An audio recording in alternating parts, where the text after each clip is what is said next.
Hi there, students. Hiraeth. Hiraeth. Okay, this is actually a Welsh word. And this was a request from Mangira. This is a really interesting word. Hiraeth is about nostalgia. It's about being homesick.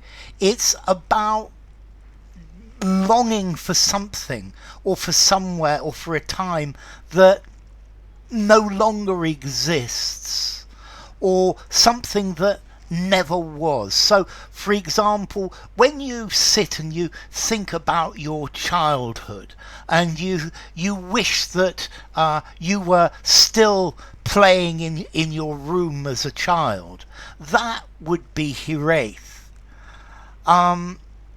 Hiraeth is particularly a longing for Wales, or a longing to be reunited with the Welsh culture.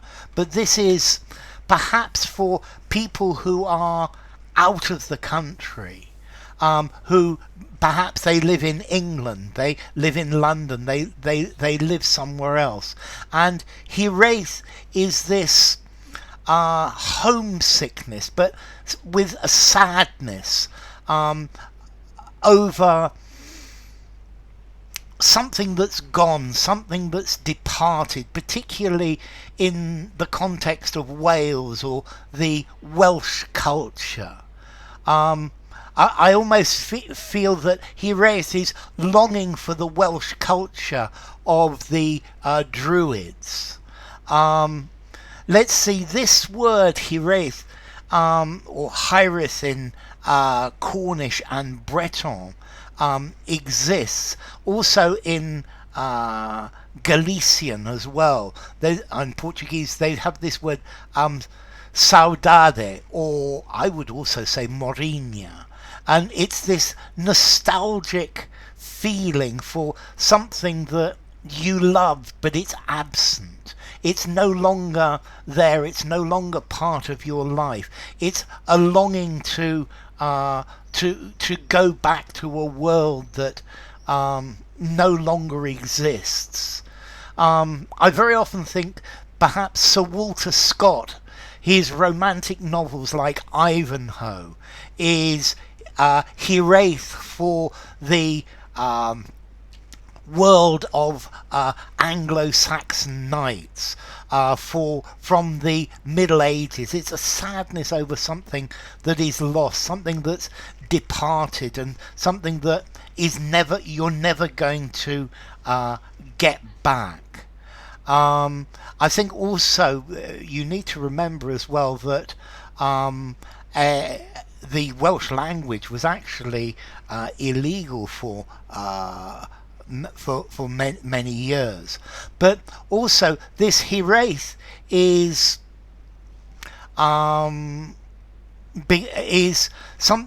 related to the fact that many Welsh people had to go abroad to the rest of Britain to find work, and this is, I think, also part of the idea of Hiraeth, that if the people are forced to leave because of conditions, then they have this longing to come back. It's a nostalgic longing for a place which can never be revisited, somewhere where you can never go back to. So yes, I felt the pain of Hiraeth as I looked at the old photos of my hometown. Yeah, you're looking at old photos and you remember a time that was, but even if you go back to that place, it's no longer what it was. It was many years since he had been in the forests where he grew up, and seeing the leaves falling from the trees triggered a feeling of Hiraeth within him. Okay, so this it's talking about a magical time where you can never return. Hiraeth, to return to one's childhood. Um, it's a sadness, because you can't go back to this. He races in the mountains where the wind speaks in many tongues and the buzzards fly on silent wings. It's the call of your spiritual home. Okay, so Hiraeth, it's something that's pulling on your heartstrings. You're deeply connected, but this is particularly connected to Wales. So I think there would be the question is, can people who are not Welsh feel Hiraeth? I guess they can, but Hiraeth in itself has a feeling of Welshness associated with it. So Hiraeth, yeah, filled with Hiraeth, the Hiraeth for the lost ideas, for things that were before, but to a place where you cannot return, a spiritual longing for ancient places. This is maybe inborn as well. So let's see, formality.